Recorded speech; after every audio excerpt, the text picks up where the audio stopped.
हीरालाल नाम का एक व्यक्ति रहता था। उसके परिवार में सिर्फ उसकी पत्नी कुंती थी।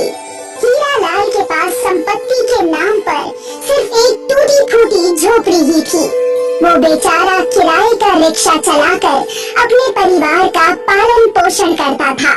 हीरालाल की पत्नी हमेशा हीरालाल को गरीबी के ताने मारा करती थी। हीरालाल अपनी गरीबी से कम और पत्नी के तानों से ज्यादा परेशान रहता था। हीरालाल के हाथों में एक कांच का बर्तन था। बस सारी जिंदगी रिक्शा ही चलाते रहना और कुछ काम करने की सोचना ही मत है। मुझे आए हुए अभी 5 मिनट भी नहीं हुए हैं और तुमने फिर से डराना शुरू कर दिया। हाँ साहब जी, ऑफिस से थके हारे जो आए हैं। लगता है आज ऑफिस में काम बहुत ज्यादा ही था। मैं तुम्हारी रोज रोज के चिक से तंग आ चुका हूँ। कुंती, एक तो मैं वैसे ही बहुत ज्यादा परेशान हूँ, ऊपर से आते ही तुमने मेरा दिमाग खराब करना शुरू कर दिया। 3 दिन से बोल रही हूँ कि दाल खा खा के मेरा पेट खराब हो गया है।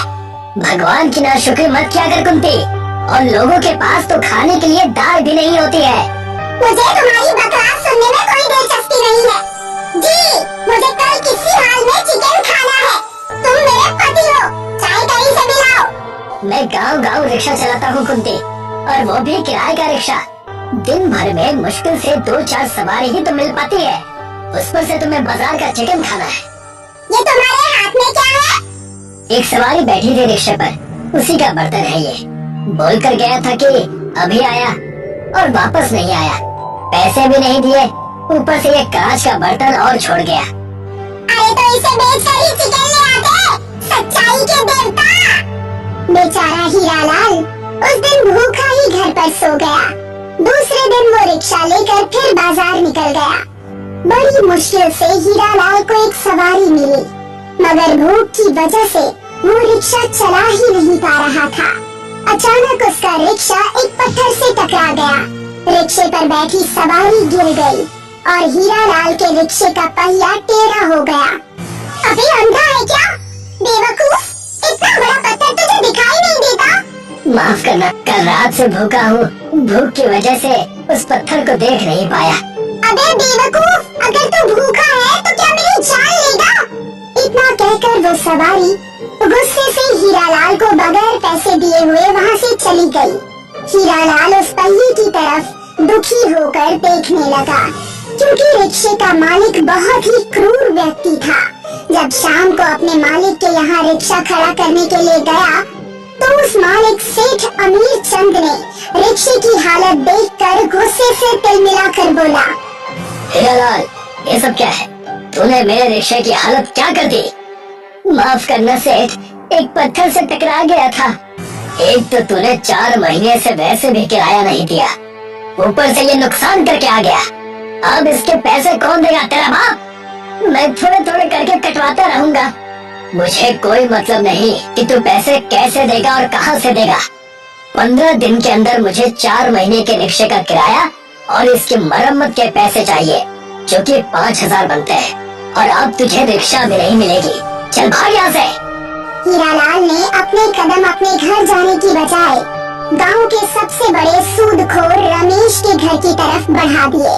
हीरालाल को देखकर रमेश मजाक उड़ाते हुए बोला, क्या बात है हीरालाल, तेरा यहाँ पर क्या काम है? क्या अब मेरे इतने बुरे दिन आ गए हैं कि एक रिक्शा चलाने वाला मुझसे कर्जा मांगने आया है? हीरालाल ने हाथ जोड़कर अपनी सारी परेशानी बताई। ये तो तेरे साथ वाकई बड़ा अत्याचार हुआ हीरालाल। तू अभी घर जा, शाम को मैं पैसे लेकर तेरे घर पर आ जाऊंगा। हीरालाल चुपचाप अपने घर चला गया। हीरालाल को देखकर उसकी पत्नी ने फिर से गुस्सा करना शुरू किया। हीरालाल वैसे भी रात से भूखा और परेशान था।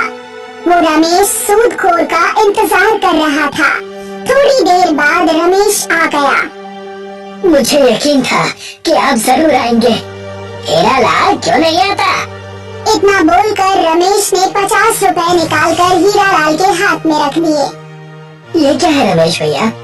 अरे पूरे 50 रुपए हैं, तेरी औकात के मुताबिक। हीरालाल आग बबूला हो गया। इन 50 रुपए का क्या मैं अचार डालूंगा? हीरालाल की बात सुनकर रमेश मजाक उड़ाते हुए बोला, बिल्कुल सही कहा तूने।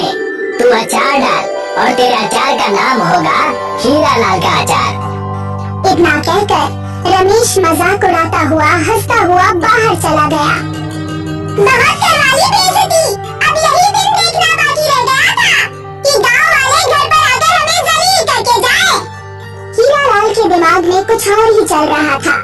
उसने तुरंत अपनी पत्नी की ओर देखकर कहा, रमेश ने सही बोला है, अचार डालने का धंधा शुरू किया जाए।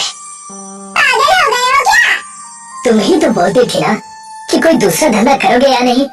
अब दूसरा धंधा करने के बोल रहा हूँ तो कह रही हो कि पागल हो गए हो। तुम दिन भर तो कुछ करती नहीं हो और तुम्हें अचार डालना आता है। मैं जो बर्तन कल साथ में लाया था, तुम उसी में अचार डालना शुरू कर दो। मैं बाजार में अचार बेच दिया करूँगा। हीरालाल का सुझाव उसकी पत्नी कुंती को भी पसंद आया। हीरालाल उन्हीं 50 रुपयों से अचार का सामान खरीद लाया और हीरालाल की पत्नी उसी बर्तन में अचार डालने लगी। मगर दूसरे दिन हीरालाल की पत्नी ये देखकर हैरान हो गई कि एक ही दिन में अचार तैयार हो चुका था। ऐसा कैसे संभव हो सकता है?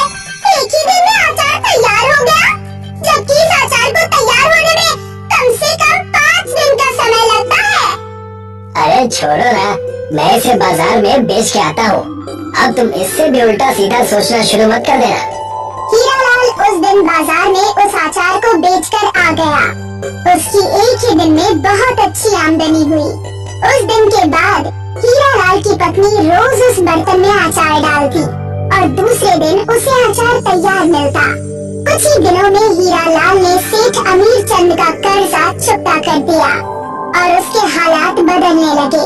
कुछ ही महीनों में पूरे गांव और शहर में हीरालाल के अचार की चर्चाएं शुरू हो गई। एक दिन कुंती को पता नहीं क्या सूझी, उसने उस बर्तन को अंदर से खोलकर देखना शुरू कर दिया कि अचानक उसके हाथ से बर्तन जमीन पर गिर गया। अचानक हीरालाल वहाँ पर आ गया और वो पत्नी से कुछ बोल पाता कि तभी उस बर्तन में से सफेद धुआं निकलने लगा और देखते ही देखते उसके अंदर से एक परी निकलकर दोनों के सामने खड़ी हो गई। परी को देखकर हीरालाल और कुंती डर गए। डरो मत हीरालाल, मैं अचार वाली परी हूँ जो सवारी तुम्हारे रिक्शे पर इस खाली बर्तन को छोड़कर गई थी। वो इसका राज नहीं जानती थी। मैं आपकी बात समझा नहीं। दरअसल उस व्यक्ति को ये बर्तन एक साधु ने भिक्षा के बदले उसे दी थी, ये बोलकर कि ये बर्तन जादुई है। इससे आगे कि वो साधु उसे कुछ बताता, उसने साधु की बात सुने बगैर ये बर्तन लेकर दरवाजा बंद कर दिया। वो साधु क्रोधित होकर वहाँ से चला गया, मगर वो नादान पुरुष इस बर्तन के राज को नहीं जानता था, इसलिए उसने साधु को पाखंडी समझकर ये बर्तन तुम्हारे रिक्शे पर रखकर भाग गया। ये बर्तन जादुई है हीरालाल और मैं इसी बर्तन में रहती हूँ। तुमने इतना धन कमा लिया है कि अब तुम आराम से अपना जीवन यापन कर सकते हो। अगर तुम्हारी पत्नी इस बर्तन की छानबीन नहीं करती तो ये बर्तन हमेशा तुम लोगों के पास रहता। तो अब मैं अचार कैसे बनाऊंगी? अचार तुम पहले से ही बनाना जानती हो कुंती, और लोगों को तुम्हारे अचार का स्वाद बहुत पसंद है।